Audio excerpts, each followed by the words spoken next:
other than that, I have to say I haven't streamed in like 3 weeks. I've been really busy with the summer camp and other things. I've just never really had the motivation or time to stream, and yeah, that's just what's been going on with me.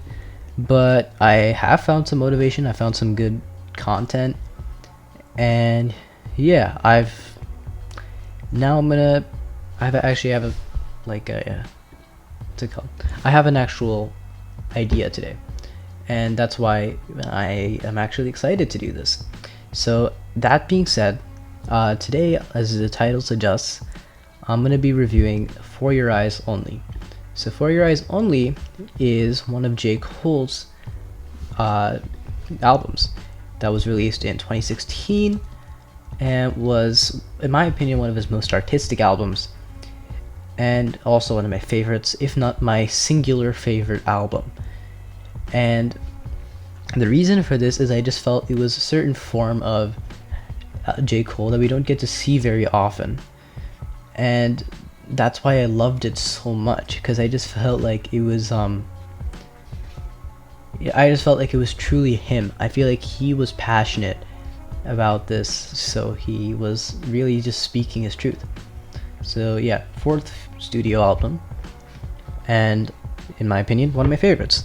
So when it comes to the specifics here, the little nitty gritty part, is that this is a concept album, and it revolves around this idea. So he had a friend of his called James McMillan Jr., who was actually killed for whatever reason. And the idea of this album is it was the story of his life that James McMillan would have wanted to be retold to his daughter Nina, and that has been referenced a couple times throughout the album, especially in the final track, For Your Eyes Only.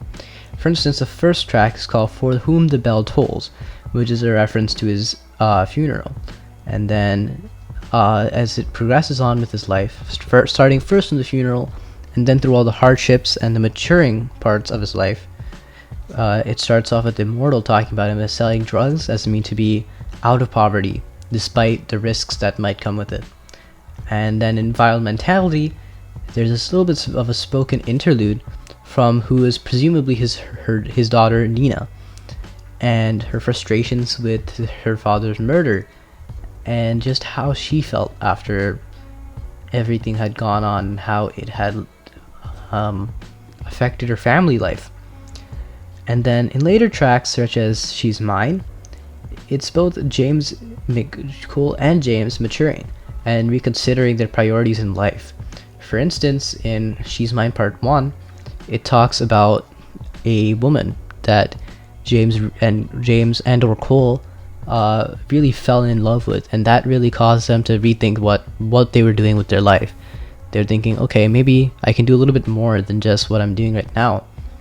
And then in She's Mine Part 2, it has to do with James's daughter, and that making him reconsider what he was doing with his life, and that he needs to be a better father. And this whole idea of it being a retelling of McMillan's life is only ever revealed in the last track, which I think is part of the beauty. And it's really just McMillan's story. J. Cole is simply the storyteller here. He is not the author. And that's why it's my personal favorite album of his. Other than that, let's talk about the actual music.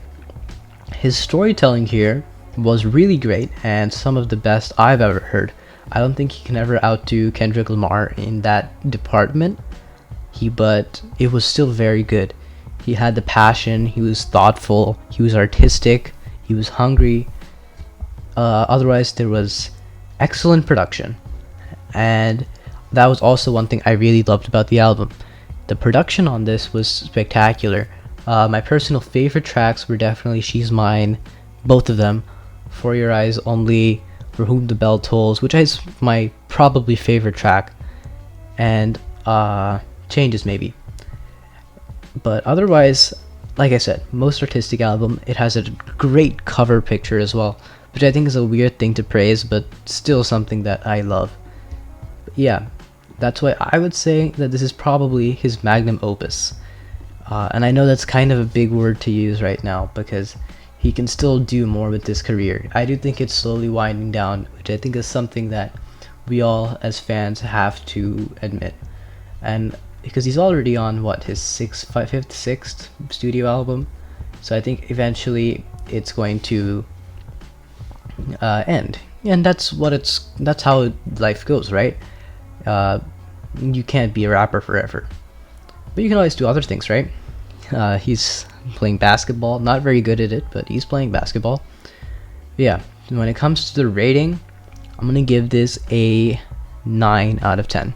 The only reason I'm giving it a 9 out of 10 is because there were some tracks that I straight up didn't like, and that doesn't have to do with the lyrical content or the artistry or the storytelling, but it's simply not my kind of track, and I didn't really. It's one of those things where I enjoyed listening to it as part of the album, but if I was to put it in a playlist, I probably wouldn't like stay around for the whole thing. I'd probably just skip past it anyway. And that's the reason I'm giving it a 9 out of 10. It was great technically, and for the most part was great from a listening perspective, but that like I said, for the most part, that little bit was what took away that extra 1 point. My video. If you did enjoy it, feel free to leave a thumbs up and subscribe for more. What did you think of my review? Let me know in the comments. Otherwise, thanks.